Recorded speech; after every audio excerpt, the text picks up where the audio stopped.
Yan ko muna. Yan, ng magic para kumintab pa.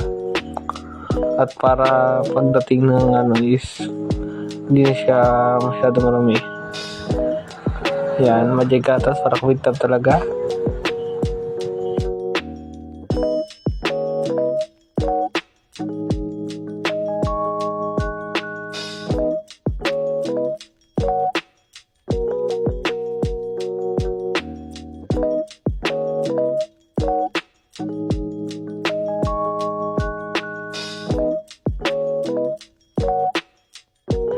Diyan nga is install na natin yung mga bearing. Yan, install na natin. Gusahan natin para smooth yung pagpasok ng mga bearing. Yan, tamang grasa-grasa lang. Grasa-grasa muna tayo. Yan. Tapos install na natin yung bearing.